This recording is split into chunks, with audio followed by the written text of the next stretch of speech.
네, 부자들은 경제신문을 읽는다. 한국투자증권 알미온스탁 최용화 연구원과 함께하겠습니다. 안녕하세요. 안녕하세요. 네, 10월의 첫날입니다. 관련해서 뉴스들도 있어서요. 그 부분도 잠시 뒤에 좀 챙겨보도록 하고요.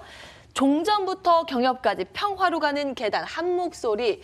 최근 확실히 이 대북에 관련된 이슈가 긍정적인 소식이 들려오고 있는 그런 상황입니다. 트럼프, 김정은과 나는 사랑에 빠졌다 이렇게 발표를 했네요. 이런 부분들도 좀 주목을 받고 있고요. 오바마 때 전쟁 직전까지 갔으나 지금은 매우 좋은 관계. 중간선거 앞두고 치적을 홍보에 나서고 있는 그런 상황. 대북 관계들 더욱더 좀 기대를 해볼 수 있을까요? 관련 이슈들도 전해지고 있는 그런 상황이고요. 오늘 조금 전에 9월 수출 지표도 발표됐습니다. 505억 달러로 5개월 연속 일단 500억 달러를 돌파했습니다. 사실 9월 달은 조업일 수도 감소, 추석이 껴있어서요. 그랬는데도 불구하고 선방했다라는 평가 나오고 있는데요. 이 부분은 어떻게 보세요? 일단은 뭐 반도체 관련된 이제 고점론이 계속해서 좀 나오고 있는 와중에 그럼에도 불구하고 일단 현재까지의 대장은 반도체라고 볼 수가 있겠죠. 물론 이제 반도체가 내년도에는 어떻게 될지 모르겠지만 올해 현 시점에는 여전히 한국의 경제를 이끌고 있는 중요한 산업임은 변함이 없습니다. 따라서 이제 9월 지표도 잘 나올 수밖에 없는 거고 아마 올해 하반기에서 내년 상반기까지의 수출 지표는 계속해서 좀 긍정적인 지표가 발표될 수밖에 없는 게 반도체에 대한 고점론 충분히 그럼에도 불구하고 현재 시점 잘 나오고 있거든요. 여기다 이제 디스플레이와 관련된 어떤 수출 지표의 개선 이런 부분까지 저희가 좀 감안을 한다면 아마 내년 상반기까지는 계속 이와 마찬가지로 수출 지표가 긍정적으로 나올 가능성이 높다 이렇게 좀 판단하고 있습니다. 네. 이제 산업 지표도 봤으니까요. 시장으로 시선을 좀 옮겨보겠습니다. 10월 기대 반, 우려 반 그런 상황인데요. 무역 분쟁으로 위축됐던 위험 선호 개선될 것이다. 이런 관점이 나오고 있네요. 내용들 함께 체크해 보시죠. 미국발 무역 분쟁 우려가 지속되고 있지만 증시는 지난달에 낙폭을 만회해가는 모습을 보였다라는 부분에 좀 초점을 맞추고 있네요. 그 근거로는 최근 유가를 비롯해서 주요 원자재 가격이 동반 강세를 나타내고 있습니다. 브렌트유가 배럴당 82달러 수준으로 4년 만에 최고가 행진을 이어가고 있습니다. 이는 과도히 위축됐던 시장의 위험 선호가 조금씩 개선되고 있음을 방증한다라는 분석을 뒷받침하고 있는데요. 미중 간 무역 분쟁은 진행형이지만 지난 9월 무역 분쟁 우려에 따라서 하락폭을 일부 만회했다면서 10월에도 이 같은 흐름이 이어질 가능성 높다고 입을 모으고 있습니다. 수급적으로도 외국계의 자금이 유입될 것이다라는 기대를 좀 가지고 있는데요. 어떻게 우리 10월 시장 기대를 해볼 수 있을까요? 전망은 어떻게 하고 계세요? 일단은 뭐 저는 10월부터 12월까지는 계속해서 좀 긍정적인 흐름이 나타날 것이다 이렇게 좀 보고 있고요. 특히 종합주가지수 면으로 봤을 때는 최소한 이제 10월 달에 2, 3% 이상의 반등세는 좀 나타나줄 거라고 판단하고 있습니다. 왜 그러냐면 저희가 계속해서 무역 분쟁으로 인해서 여러 가지 이제 네거티브한 뉴스들이 계속해서 좀 나오고 있는 상황인데 이미 일단 시행은 됐고 다음에 관세를 인상시키는 것은 내년도 1월 달에 지금 예정이 되어 있단 말이죠.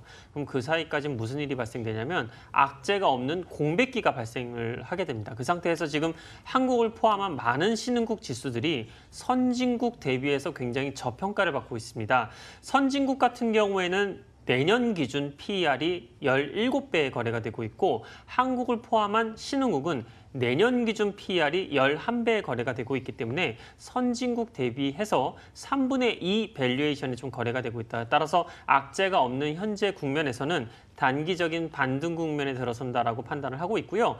그다음에 이제 올해 하반기에 또 중국과 미국과의 어떤 이제 협상 가능성도 충분히 존재하고 있기 때문에 현재 상태에서는 충분히 매수 관점으로 봐야 된다라고 판단하고 있습니다. 네, 시장 전반적으로 이제는 좀 기대를 가져보자라는 관점이신데요. 그럼 종목별로 좀 압축을 해보겠습니다. 이슈 들려오는 게 있어서요.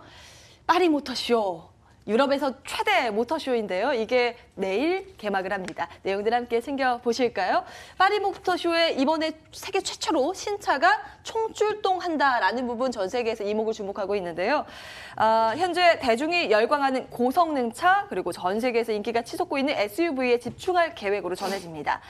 현대기아차는 세계 최초로 i30 패스트백 N과 신형 프로시드를 선보인다고 하는데요.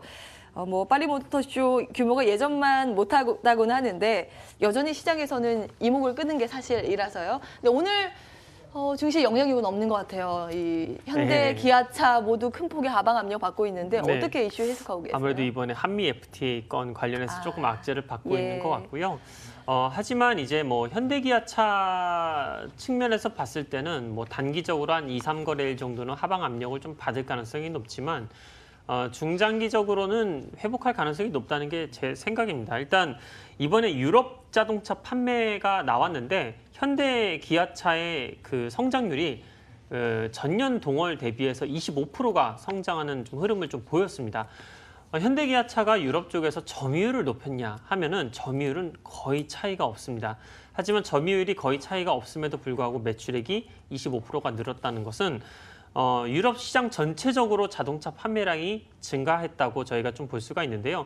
이는 뭐 유럽의 경기 회복이라고 하기보다는 현대 기아차를 포함한 많은 자동차 기업들이 다양한 신차를 선보였기 때문입니다. 특히 이제 현대 기아차 같은 경우에도 뭐 이 재작년에 나왔던 이 니로 같은 경우에 이제 41%의 판매량 증가가 있었고, 그다음에 스토닉이나 스팅어 같은 신차 효과도 분명히 좀 있었다. 따라서 이제 뭐 단기적으로 한미 FTA 건 때문에 2, 3거래일 정도의 하방 압력은 있을 수가 있겠지만 유럽 자동차 판매량이 전체적으로 좀 증가가 되고 있고 중국 쪽 자동차 판매량도 증가가 될 기대가 있기 때문에 중장기적인 관점에서는 충분히 좀 상승 나올 수가 있다라고 판단하고 있습니다. 오늘은 다소 쉬어가는 분위기지만 그래도 좀 긍정적인 시각을 가지고 완성차들을 보자라는 내용까지 체크를 해봤습니다. 네. 다음 기사 MT 리포트 나와 있는데요. 게임부터 SNS까지 점령 나선 중국. 이게 웬일입니까? 메이드 인 차이나 예전에 하면은 옷이나 장난감 이런 것들 많이 떠올렸을 텐데 이제는 모바일 쪽으로 그 영향력을 확대해 나가고 있다라는 내용을 다루고 있습니다. 어느새 중국 기업들이 기술력을 갖춘 글로벌 IT 공룡으로 성장하고 있다는 평가인데요. 지금 화면에 나가고 있습니다만 한국 내에 진출한 중국 모바일 게임 현황이 게임 출시 건수가 2016년에서 2017년 넘어오면서 많이 늘어났죠. 특히 매출 예상액 보세요. 1,124억 원에서 1,965억 원으로 대폭 확대됐습니다. 이 모바일 게임만이 아닌데요. 최근 국내에서 인기몰이하는 모바일 앱의 상당수도 중국산이라고 합니다. 관련 업계에선 이 같은 현상에 대해서 막강한 자본력을 등에 쥔 중국 인터넷 기업들의 모방과 혁신 전략이 결정적인 역할을 했다고 입을 모으는데요. 반도체에 이어서 모바일 산업까지 게임주들 보면 요즘 뭐 NC소프트 빼고 다 부진한 흐름인데 이 영향력은 어떻게 해석을 하고 계세요? 일단 저도 이제 게임 산업에 굉장히 관심이 많은 사람으로서 분석을 해본 결과 일단 게임주의 최근의 부진 논란은요. 일단 MMORPG 시장 자체가 많이 축소가 되고 있기 때문에 그렇습니다. MMORPG란 하나의 캐릭터를 정해서 그걸 성장시키는 게임을 이야기를 하는데요. 그 산업 자체가 좀 파이가 좀 줄고 있다 보니까 한국 시장 게임주들의 전체적인 흐름도 약세 국면으로 나타나는 것 같습니다. 그렇다면 중국 시장은 왜 좋은 현상이 좀 나타나고 있냐를 보면요. 중국은요. 게임에서도 철저한 모방 정책을 펼치고 있습니다. 예를 들어서 한국 시장에서 가장 인기가 많은 리그 오브 레전드라는 게임을 그대로 카피해서 모바일로 내놓았는데 그 게임의 한 달 매출이 1조 원을 찍을 만큼 굉장히 큰 인기를 몰이를 했고요. 그 다음에 이제 그거 외에도 한국에서 큰 인기를 끌었던 배틀그라운드라는 게임을 그대로 또 모방해서 내놓는 등, 즉 이제 PC 게임에서 한동안 인기를 싹 쓸었던 종목들을 싹 이제 그대로 이제 카피하는 모습을 좀 보여주고 있기 때문에 지금 좋은 모습 좀 나타내고 있다. 하지만 한국은 그런 모방보다는 MMORPG를 만들어서 창조해서 이제 내놓은 역할을 하고 있기 때문에 지금 좀 어려운 현상이 발생되고 있는데. 아마 이제 2, 3년이 지나면 또 게임 사이클이 새롭게 또 나타나면서 한국 게임주들의 흐름도 좋아질 거라고 판단하고 있습니다. 대표적으로 저는 이제 넷마블이나 아니면 펄어비스 같은 주식들을 보고 있는데요. 넷마블 같은 경우에도 이제 단기적으로는 좀 경쟁이 심화돼서 악화되는 모습 좀 보이고 있지만 올해 4분기 때 또 신 게임들이 좀 출시가 될 예정이고 내년 1분기에도 계속해서 좀 리니지 2 레볼루션 같은 경우에 중국 진출이 좀 본격화될 예정이기 때문에 아마 밸류에이션적인 측면에서도 충분히 지금 상태에선 가치가 있다. 순현금만 1.9조 원, 그다음에 투자 자산 가치 1.5조 원, 그리고 그 외에 사업 가치만 6조 원이 넘기 때문에 아마 시가총액이 지금보다는 훨씬 더 상승할 가능성이 높다라고 보고 있습니다. 네, 알겠습니다. 이렇게 중국의 공습, 하지만 우리가 좀 주목해야 될 부분 엔터주, 그 안에서도 게임주에 대해서 의견을 들어봤는데요. 네. 사실 이 게임주, 엔터주, 미디어주에서 지난주 기관이 어떤 종목을 다 만나봤더니 2위부터 6위까지 이 놀자주가 다 이름을 네. 올리더라고요.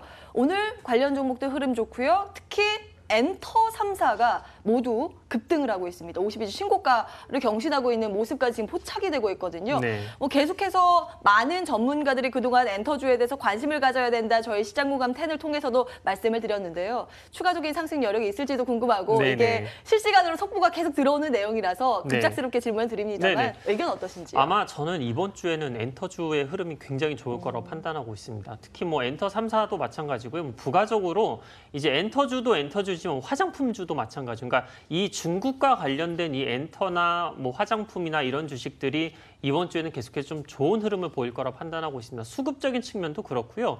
무엇보다도 이제 기관과 외국인의 수급 공백이 있었던 종목들이 저번 주 목요일날 금요일날 수급이 들어오기 시작하면 상승하고 있는 부분이기 때문에 이 수급이 단발적인 흐름에서 멈추지 않고 최소한 이번 주까지는 간다라고 판단을 하고 있습니다. 따라서 뭐 다음 주나 다다음 주까지 보는 약간 중기적인 흐름보다는 이번 주 금요일까지 보는 단기적인 흐름에서는 충분히 좋은 모습이 나올 수 있다라고 판단하고 있습니다. 일단 이번 주까지는 긍정적이고 그 이후는 다시 보자라는 말씀이시네요. 그와 네, 함께 맞습니다. 지금 뭐 중국 관련주도 상승세를 이어가고 있는데 관련 이슈들 이어지는 코너에서 분석을 도와드리겠습니다. 지금까지 한국투자증권 아이미온스탁 최용화 연구원과 함께했습니다. 말씀 고맙습니다. 감사합니다.